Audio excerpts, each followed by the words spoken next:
Баршаңызға сәлем. Бүгін біз синнабон булочкасын дайындайтын боламыз. Корица қосылған булочка өте дәмді әрі жұп-жұмсақ болып шықты. Алдын ала жылы сүтке біз дрожжімізді қосамыз. Міндетті түрде сүтіміз жылы болу керек. Ыстық болса көтерілмей қалады. Қантымызды қосамыз. Еріген сары майды құйып, жақсылап араластырамыз. Араластыра отыра үстіне шым-шым тұз қосамыз. Және бір тал жұмыртқамызды қосып, жақсылап араластырып аламыз. Араластырып болғаннан кейін үстіне ұн қосып, қамыр илейміз жұмсақ етіп.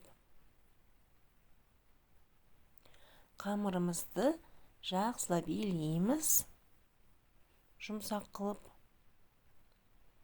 Илеп болғаннан кейін бетін жауып 2-2,5 сағатқа қойып қоямыз. Қамыр көтерілгенше. Міне қамырымыз өте әдемі болып, жұмсақ болып көтерілді. Енді осы қамырды жая бастағаннан мен алдын ала духовканы 180 градусқа қосып қойдым. Қызып тұра берсін. Қамырымызды енді 4 бұрышты етіп жаямыз, біркелкі етіп. Қамырымыздың қалыңдығы 1 сантиметрде болу керек. Мен осылай ұн сеуіп, теріс аударып, оқтаумен кішкене жайып, қайтадан теріс аударып, екі жағын бір-біріне қайтып қойып, астына үстіне ұн сеуіп, теріс аударып, оқтаумен 4 бұрышты етіп, бірдей етіп, қалыңдығын жайып шықтым. Міне қамырымыз дайын. Енді осының үстін еріген сары маймен жақсылап жағып шығамыз.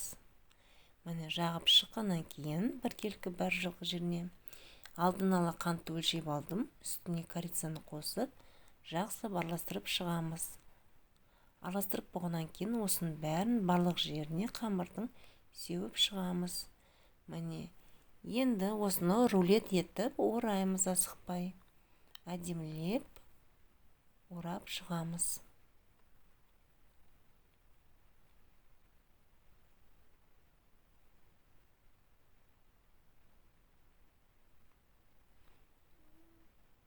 Міне рулетіміз дайын. Каналым ұнаватса лайк, тіркелу, қоңырау басуды ұмытпаңыздар. Мен біркелкі шығу үшін мен жіппен осылай кестім, турадым. Одан кейін духовканың бір листін алып, пергаментті бумаға төсеп, осылай қойып шықтым. Сіздерде пергамент бумагасы болмаса, сары май жағып қойсаңыздар болады. Және арасын бір-біріне тақап қойған жоқпын. Алшақтығын 1 сантиметр етіп қойып қойдым. Себебі піскен кезде ісінеді. Булочкамызды духовкаға салып қойып қойдым. Булочкамыз пісіп жатқан уақытта бетіндегі кремін жасаймыз. Мен алдын ала творожный сыр алдым. Оның үстіне бөлме температурасындағы сары май, қант ұнтағын қосып, жақсылап езіп, араластырып алдым. Міне креміміз дайын. Өте дәмді болып шықты креміміз. Булочкамыз міне пісті, міне өте керемет. Енді кремді ыстықтай жағып шығамыз.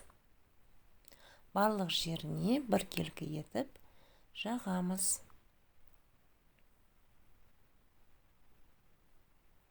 Әдемілеп жағамыз. Барлық жеріне жағып шығамыз. Булочкамыз дайын. Тарелкаға салып, шайға беруге болады. Ас болсын, дайындап көріңіздер.